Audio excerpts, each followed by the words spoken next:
Dear students, welcome to my YouTube channel. তোমরা যারা class 10-এ পড়ো, আজ আমি তোমাদের করাবো ত্রিকোণমিতিক অনুপাতের প্রয়োগ, অর্থাৎ উচ্চতা ও দূরত্ব বা হাইট অ্যান্ড ডিস্টেন্স। এই চ্যাপ্টারটি শুরু করবার আগে তোমাদের ত্রিকোণমিতিক রেশিও বা ত্রিকোণমিতিক অনুপাত এই চ্যাপ্টার সম্পর্কে খুব স্বচ্ছ ধারণা থাকা খুবই দরকার। যারা এখনও পর্যন্ত ত্রিকোণমিতির উপর আমার আগের ভিডিওগুলো দেখোনি, তারা সবার আগে আমার আগের ভিডিওগুলো দেখো এবং সেখানে ত্রিকোণমিতিক রেশিও এই চ্যাপ্টারের ক্লাসটি সবার আগে দেখো, নাহলে কিন্তু আজকের এই ক্লাসটি তোমরা কিন্তু বুঝতে পারবে না। টোটাল ত্রিকোণমিতির উপর আমি যে সমস্ত ক্লাস করিয়েছি এর আগে, তার সমস্ত লিঙ্ক আমি ডেসক্রিপশন বক্সে দিয়ে দিলাম। তোমরা সবার আগে সেখান থেকে ত্রিকোণমিতিক রেশিও এই চ্যাপ্টারটি দেখে নিও। দেখার পর তোমরা এই হাইট অ্যান্ড ডিস্টেন্স এই চ্যাপ্টারের সমস্ত কিছুই খুব সহজে বুঝতে পারবে। তাহলে দেরি না করে আজকের ক্লাসটি আমরা শুরু করছি। আজ তাহলে আমরা আলোচনা করতে চলেছি ত্রিকোণমিতিক অনুপাতের প্রয়োগ, হাইট অ্যান্ড ডিস্টেন্স অর্থাৎ উচ্চতা ও দূরত্ব। এর আগে ত্রিকোণমিতির যতগুলো ক্লাস আমি করিয়েছি সেই ক্লাসগুলো করবার পর তোমাদের মনের মধ্যে এই প্রশ্নটা আসতেই পারে যে আমরা ত্রিকোণমিতি কেন শিখছি, বাস্তব জীবনে এর প্রয়োগ কোথায়। তাহলে আজ আমরা এই চ্যাপ্টারে এসে দেখব কী করে ত্রিকোণমিতির প্রয়োগ আমরা করতে পারি বাস্তব জীবনে। আজকের ক্লাসে সবার প্রথমে আমি যে বিষয়গুলো নিয়ে আলোচনা করব সেটি হলো অ্যাঙ্গেল অফ এলিভেশন বা উন্নতি কোণ এবং অ্যাঙ্গেল অফ ডিপ্রেশন বা অবনতি কোণ বলতে কী বোঝায়। তাহলে সবার প্রথমে আসা যাক অ্যাঙ্গেল অফ এলিভেশন বা উন্নতি কোণ বলতে কী বোঝায়। তার জন্য এখানে ধরো একটা ছবি আঁকা হয়েছে, ছবিটা ভালো করে দেখো। ধরো তুমি এ পয়েন্টে দাঁড়িয়ে আকাশে একটি ঘুড়ি ওড়াচ্ছ, ঘুড়িটি কোথায় আছে? সি পয়েন্টে আছে, ঠিক আছে। এবং তুমি যেহেতু এ পয়েন্টে দাঁড়িয়ে আছো, তুমি যেখানে দাঁড়িয়ে আছো সেই বরাবর যে অনুভূমিক রেখা, সেই রেখাটিকে ধরা হলো এখানে এবি। এখানে এবি একটি অনুভূমিক রেখা। এই রেখার উপর এ বিন্দুতে তুমি দাঁড়িয়ে আছো এবং সেখানে দাঁড়িয়ে তুমি একটি ঘুড়ি ওড়াচ্ছ। তাহলে ঘুড়িটি কোথায় আছে? সি পয়েন্টে। তাহলে এক্ষেত্রে এসি যে রেখা বা এসি যে লেন্থ, এই যে দৈর্ঘ্য, এটাকে আমরা এক্ষেত্রে বলবো লাইন অফ সাইট বা দৃষ্টির রেখা। এটাকে আমরা লাইন অফ সাইট বা দৃষ্টির রেখা বলে থাকি। এই দৃষ্টির রেখার সাথে এই এবি অনুভূমিক রেখাটি যে অ্যাঙ্গেল করে আছে, এই অ্যাঙ্গেলটার নাম দিয়েছি থিটা। এই অ্যাঙ্গেলটিকেই এখানে বলা হয় অ্যাঙ্গেল অফ এলিভেশন বা উন্নতি কোণ। তাহলে খেয়াল করো, যখন আমি এখানে দাঁড়িয়ে আছি, এখানে দাঁড়িয়ে ওপরের দিকে কোনো বস্তুকে দেখছি, তাহলে ব্যক্তিটি এ পয়েন্টে দাঁড়িয়ে সি পয়েন্টের ঘুড়িকে দেখছে। তাহলে সেক্ষেত্রে এসিটাকে বলছে লাইন অফ সাইট। তার মানে আমি যেখানে দাঁড়িয়ে আছি সেখান থেকে ওপরের দিকের কোনো বস্তুকে যখন আমি দেখছি, তাহলে সেই বরাবর আমার চোখ থেকে ওই বস্তু বরাবর যে রেখাটি পাচ্ছি, সেই রেখাটিকে আমি কি বলছি? Line of sight. এবং সেই রেখাটির সাথে এই চোখ বরাবর যে অনুভূমিক রেখা, অর্থাৎ যে হরাইজন্টাল লাইন আমি পাচ্ছি চোখ বরাবর, এই হরাইজন্টাল লাইন বা অনুভূমিক রেখার সঙ্গে ওই দৃষ্টির রেখা বা লাইন অফ সাইট, এই যে অ্যাঙ্গেল তৈরি হলো, এই লাইনটির সাথে এই লাইন অফ সাইটের যে অ্যাঙ্গেল, যে লাইন অফ সাইট আর এই হচ্ছে অনুভূমিক রেখা, এদের মধ্যে যে অ্যাঙ্গেল, সেই অ্যাঙ্গেলটাকে এক্ষেত্রে বলছি উন্নতি কোণ। বুঝতে পারলে সবাই? আচ্ছা, এবার এক্ষেত্রে দেখো অ্যাঙ্গেল অফ ডিপ্রেশন বা অবনতি কোণের ক্ষেত্রে কী হচ্ছে। ধরো তুমি এখানে একটা টাওয়ার আছে সিবি, টাওয়ারের সি পয়েন্টে তুমি আছো। সিবি একটি টাওয়ার যার সি পয়েন্টে, এই টাওয়ারের উচ্চতায় এখানে তুমি আছো, যেখানে সি পয়েন্ট রয়েছে। এখান থেকে তুমি এই নিচের এ পয়েন্টে, মানে এই অনুভূমিক রেখা বরাবর এ পয়েন্ট, অনুভূমিক রেখার উপর এ পয়েন্টে কোনো বস্তুকে তুমি এই সি পয়েন্ট থেকে দেখছো, মানে এক্ষেত্রে সি থেকে বি এর দিকে তুমি দেখছো, ঠিক আছে। তার মানে ওপর কোনো বস্তু থেকে তুমি নিচের দিকের কোনো বস্তুকে দেখছো। তাহলে সেক্ষেত্রে এই তোমার চোখ বরাবর অনুভূমিক যে রেখা, সেটি এখানে হলো, ধরো নাম দিলাম সিডি। তাহলে আমার চোখ বরাবর যে অনুভূমিক রেখা সেটি হচ্ছে এই যে এই রেখাটি, সেটা হচ্ছে এখানে সিডি। তাহলে এই রেখাটির সাথে আমি ওপরে কোনো বস্তুকে নিচের দিকে যখন দেখছি, তাহলে নিচের দিকে এই যে রেখা, এটা হচ্ছে দৃষ্টির রেখা বা লাইন অফ সাইট। তাহলে এক্ষেত্রে লাইন অফ সাইটটি হলো এসি বা সিএ। এই রেখাটিকে আমি বলবো লাইন অফ সাইট, যেটা এখানে নিচের থেকে উপর দিকে ছিল, সেটা এখানে ওপর থেকে নিচের দিকে আসছে। তাহলে এটি হচ্ছে দৃষ্টির রেখা বা লাইন অফ সাইট। এই রেখাটির সাথে আমার চোখ বরাবর অনুভূমিক রেখা, সেটা এখানে সিডি। তাহলে এই রেখাটির সাথে এই রেখার যে কোণ, এদের মধ্যবর্তী অ্যাঙ্গেল, সেটাকে এখানে থিটা নাম দেওয়া হয়েছে। এই কোণটাকে এখানে বলা হয় অ্যাঙ্গেল অফ ডিপ্রেশন বা অবনতি কোণ। তাহলে দেখতে পাচ্ছ অবনতি কোণের ক্ষেত্রে কি হচ্ছে, ওপর থেকে নিচের দিকের কোনো বস্তুকে দেখা হয়, আর উন্নতি কোণের ক্ষেত্রে নিচ থেকে ওপরের দিকের কোনো বস্তুকে আমরা দেখি। ঠিক আছে, তাহলে এক্ষেত্রে অবনতি কোণ কোনটা হলো, এইটা। এবং এক্ষেত্রে তোমার একটা জিনিস খেয়াল রাখো, এই যে সিডি রেখাটা আর এবি রেখাটা, এই দুটো কিন্তু সমান্তরাল। এই সিডি এবং এবি এই দুটো রেখা পরস্পর সমান্তরাল বা প্যারালাল। তাই এসিটা যেহেতু ভেদক, এই দুটো রেখাকে এসি হচ্ছে ভেদ করছে, তাহলে এক্ষেত্রে দুটো কোণ তৈরি হয়েছে, একটা হচ্ছে এইটা এবং একটা হচ্ছে এই অ্যাঙ্গেল বিএসি। এই অ্যাঙ্গেলটা থিটা হলে এই অ্যাঙ্গেলটাও থিটা হবে, কারণ এই দুটো কোণ এক্ষেত্রে একান্তর কোণ। দুটো সমান্তরাল সরলরেখাকে একটি সরলরেখা যদি ছেদ করে, তাহলে যে দুটি কোণ তৈরি হয় সেই দুটো কোণকে আমরা একান্তর কোণ বলে থাকি, এবং এই দুটো কোণ পরস্পর সমান হয়। ঠিক আছে, তাহলে এটা থিটা হলে তোমরা জানবে এটাও থিটা হবে। তাহলে এক্ষেত্রেও এখানে একটা সমকোণী ত্রিভুজ তৈরি হচ্ছে, এই সমকোণী ত্রিভুজের একটা অ্যাঙ্গেল পেয়েছি। আবার এই ক্ষেত্রে দেখো, এই ক্ষেত্রে এটাকে সমকোণী ত্রিভুজ তৈরি করতে গেলে সি থেকে এর উপর লম্ব টানতে হবে। তাহলে এখানেও একটা সমকোণী ত্রিভুজ পেয়ে গেলাম, তার একটা অ্যাঙ্গেল থিটা। ঠিক আছে, তোমরা জানো যে ত্রিকোণমিতির ক্ষেত্রে যে ত্রিভুজগুলো তৈরি হয় সেই ত্রিভুজগুলো অবশ্যই সমকোণী ত্রিভুজ হতে হয়।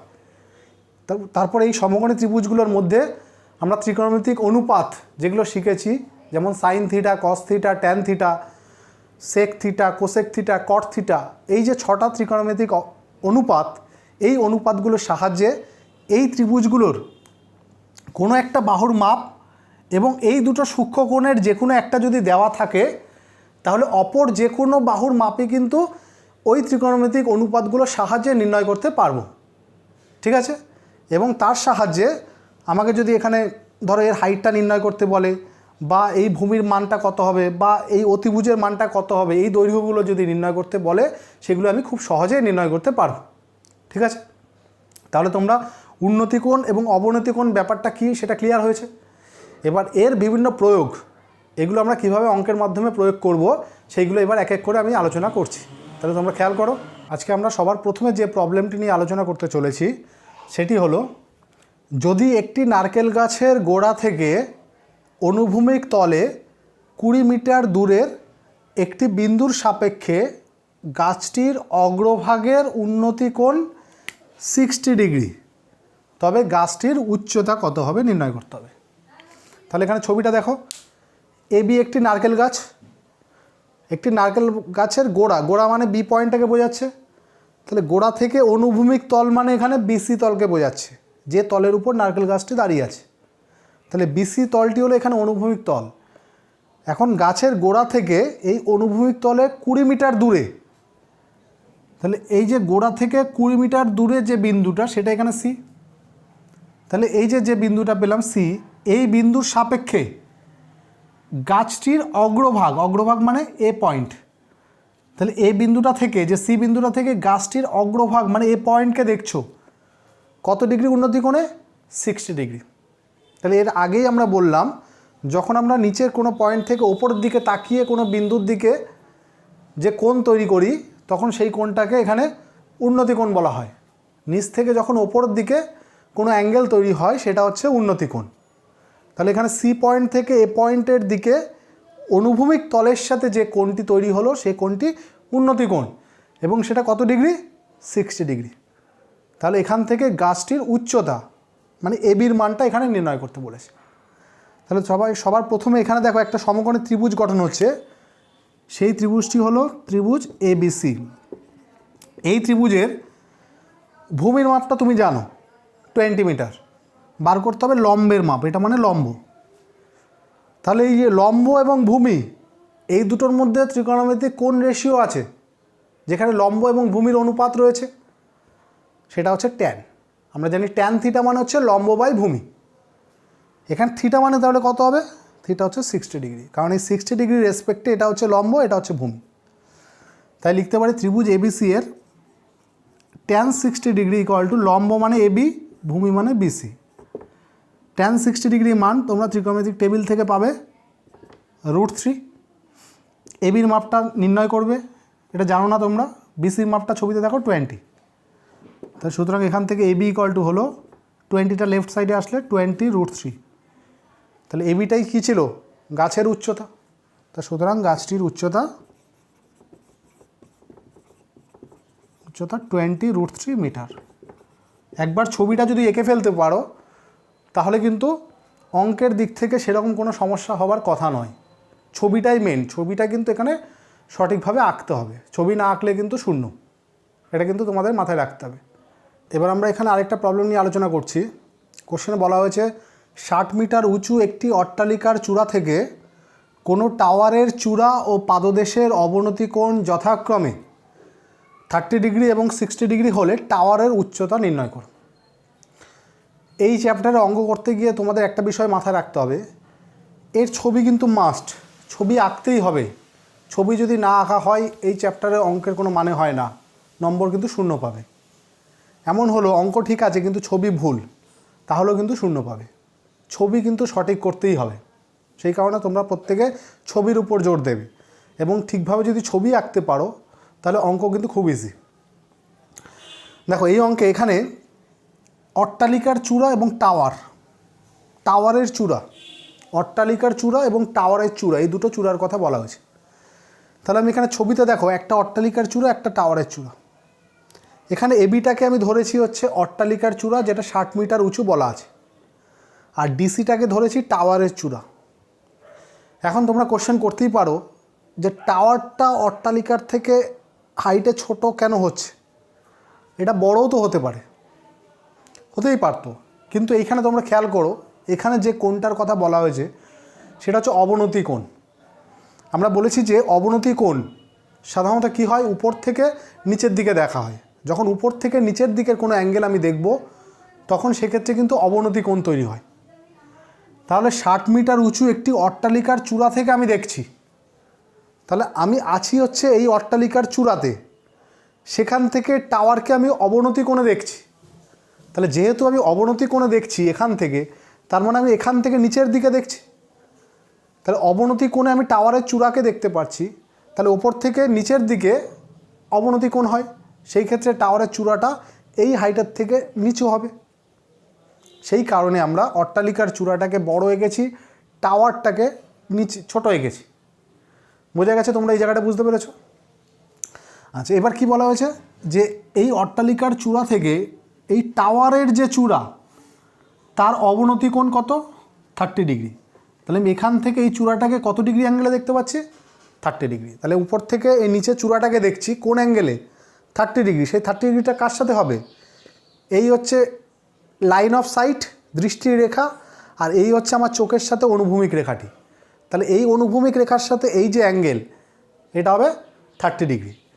তাহলে এটা হচ্ছে আমাদের এই যে লাইন অফ সাইট যেটা বলেছিলাম, আর এই হচ্ছে টাওয়ারের চূড়া, তাহলে এটার সাথে এর অ্যাঙ্গেলটা হচ্ছে 30 ডিগ্রি। ঠিক আছে? আবার এই টাওয়ারের, এই অট্টালিকার চূড়া থেকে এই টাওয়ারের পাদদেশের অবনতি কোণ, পাদদেশ বলতে এটাকে বোঝাচ্ছে। তাহলে এখান থেকে এই পাদদেশের অবনতি কোণ কত? 60 ডিগ্রি। তাহলে এই যে লাইন অফ সাইটের সাথে এই অ্যাঙ্গেলটা কত হবে? 60 ডিগ্রি। এই হচ্ছে ছবি। ঠিক আছে? ছবি একদম ক্লিয়ার। এইবার আমাকে যেটা নির্ণয় করতে বলেছে সেটা হচ্ছে টাওয়ারের উচ্চতা। এটা হচ্ছে টাওয়ারের উচ্চতা, এই উচ্চতা আমাকে নির্ণয় করতে হবে। এই ডিসির হাইট আমাকে নির্ণয় করতে হবে। তার জন্য আমি কী করছি দেখো, তার জন্য প্রথমে আমি এই ডি বিন্দু থেকে এবি এর উপর আমি একটা লম্ব অঙ্কন করলাম, যার নাম দিলাম ডি। ডি বিন্দু থেকে এবি এর উপর লম্ব অঙ্কন করলাম, এই লম্বটাকে নাম দিলাম ডিই। এর ফলে এখানে একটি সমকোণী ত্রিভুজ গঠন হলো। সেই সমকোণী ত্রিভুজটি হলো এডিই। আর এখানে তোমরা আরেকটা সমকোণী ত্রিভুজ দেখতে পাচ্ছ, সেটা হচ্ছে এসিবি। সবার প্রথমে আমি কি করব দেখো, এই সমকোণী ত্রিভুজটাকে নেব, ওই বড়টাকে নিয়ে এর হাইটটা দেওয়া আছে 60 মিটার, এবং এই অ্যাঙ্গেলটা যেহেতু 60 ডিগ্রি, তাহলে এই অ্যাঙ্গেলটার সাথে একান্তর কোণ হবে। তার কারণ এই সরলরেখা আর এই সরলরেখা এই দুটো হচ্ছে সমান্তরাল, এটা হচ্ছে তাদের ভেদক। তাহলে এই দুটো কোণকে একান্তর কোণ বলে। এবং তারা প্রত্যেকে পরস্পর সমান হয়, মানে এটা যদি 60 ডিগ্রি হয় এটাও 60 ডিগ্রি হবে। ঠিক আছে, তাহলে এই যে ত্রিভুজটা, এই ত্রিভুজের এই অ্যাঙ্গেলটা আমরা জানি 60 ডিগ্রি, আর এই হাইটটা জানি 60 মিটার। তাহলে এখান থেকে যদি আমি এই ভূমিটাকে নির্ণয় করতে পারি, তাহলে এই ভূমিটার থেকে এই ভূমিটার যা মাপ হবে ডির মাপও একই হবে। ঠিক আছে, ডির মাপটাও একই। এবার এই সমকোণী ত্রিভুজটার ডি মানে হচ্ছে ভূমি পেয়ে গেলাম, তাহলে ভূমি পেয়ে গেলে সেখান থেকে আমি লম্বের মাপটা বার করতে পারবো। একটা সমকোণী ত্রিভুজের যদি একটা অ্যাঙ্গেল, একটা সূক্ষ্মকোণের মান জানি এবং একটা বাহুর মাপ যদি জানা থাকে, তাহলে অপর যে কোনো বাহুর মাপ কিন্তু নির্ণয় করতে পারা যায় ত্রিকোণমিতির সাহায্যে। ত্রিকোণমিতির রেশিওর যে ফর্মুলাগুলো রয়েছে সেই ফর্মুলাগুলোর সাহায্যে ওই সমকোণী ত্রিভুজের অন্য যে কোনো বাহু কিন্তু নির্ণয় করা যাবে। কিন্তু তার জন্য সমকোণী ত্রিভুজের একটি সূক্ষ্মকোণ এবং একটি বাহুর মাপ জানা থাকতে হবে। তাহলে আমি প্রথমে যদি এই ত্রিভুজটাকে নিতাম, এই ত্রিভুজটার আমার কোনো বাহুর মাপই কিন্তু আমার জানা নেই, কিন্তু তুমি বলতে পারো যে এটা যেহেতু সমান্তরাল এবং এইটা যেহেতু ভেদক, তাহলে এইটা 30 ডিগ্রি হলে এটাও এখানে 30 ডিগ্রি হবে একান্তর কোণ অনুযায়ী।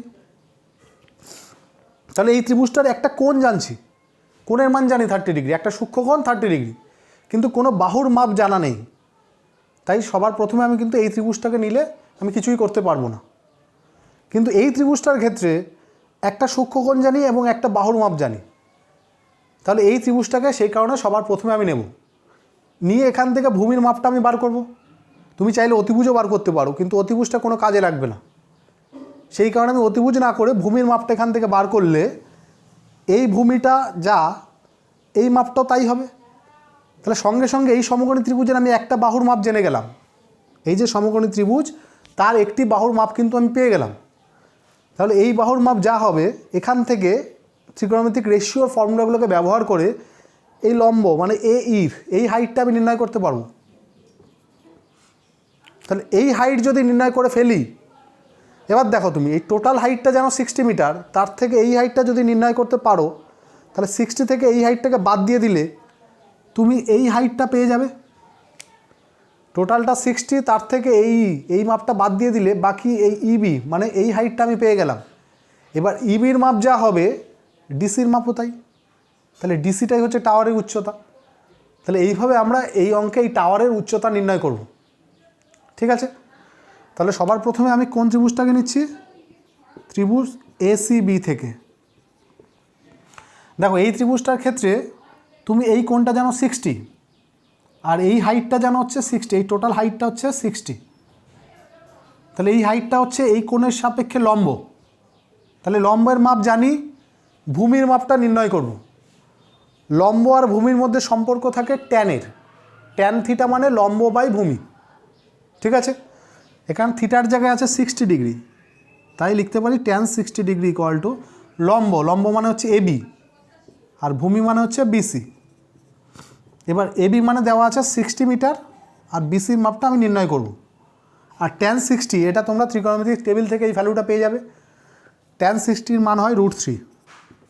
ঠিক আছে, তাহলে এখান থেকে বিসি ইকুয়াল টু হয়ে গেল 60/√3।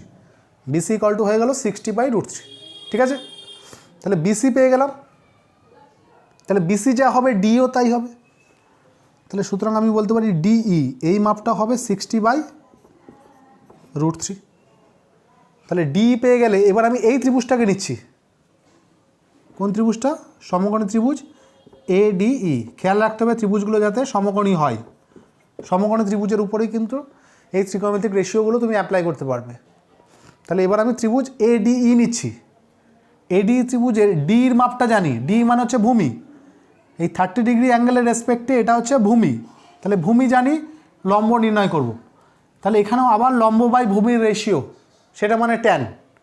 তাহলে এই ক্ষেত্রেও ট্যান নিয়ে করতে হবে। ট্যান 30 ডিগ্রি ইকুয়াল টু লম্ব মানে এই আর ভূমি মানে হচ্ছে ডিই, যার মাপ হচ্ছে 60/√3। 60/√3। তাহলে এখান থেকে তুমি ট্যান 30 ডিগ্রি মানটা বসলাম 1/√3, আর এই 60/√3কে আমি লেফট সাইডে নিয়ে আসলাম। 60/√3কে লেফট সাইডে নিয়ে আসলে এখানে পড়ে থাকলো রাইট সাইডে এই। তাহলে সুতরাং এ ইকুয়াল টু হলো 60/√3 ইন্টু √3 মানে হচ্ছে 3, 60কে 3 দিয়ে ডিভাইড করলে 20। তাহলে এর হাইটটা পেয়ে গেলাম 20 মিটার, এই হাইটটা 20 মিটার পেয়ে গেলাম। তাহলে এখান থেকে এই যদি 20 হয়, বিই কত হবে? বিই দেখো, বিই মানে হচ্ছে এবি মাইনাস এই। ছবিতে দেখো, এবির থেকে এই মাইনাস করলে এবি মানে এই টোটালটা, আর এই মানে হচ্ছে এইটুকু। তাহলে এই টোটালটা থেকে এইটুকুকে বাদ দিলে ইবি পড়ে থাকবে, ইবি বা বিই যেটাই বলো না কেন। আচ্ছা, এবির মান হচ্ছে তোমার দেওয়া আছে, এবি ইকুয়াল টু কোশ্চেনে দেওয়া আছে 60 মিটার, আর এই নির্ণয় করলে হচ্ছে 20 মিটার। সুতরাং এখান থেকে বিই ইকুয়াল টু হয়ে গেল 40 মিটার। তাহলে বিই যদি 40 মিটার হয়, এবার বিটা কার সাথে সমান? ডিসি। দেখো ছবিতে প্রত্যেকে দেখো, বিটা ডিসির সাথে সমান। ডিসি মানে হয়ে গেল তাহলে 40 মিটার। এবার ডিসি মানে কি ছিল? টাওয়ারের উচ্চতা। তাহলে সুতরাং টাওয়ারের উচ্চতা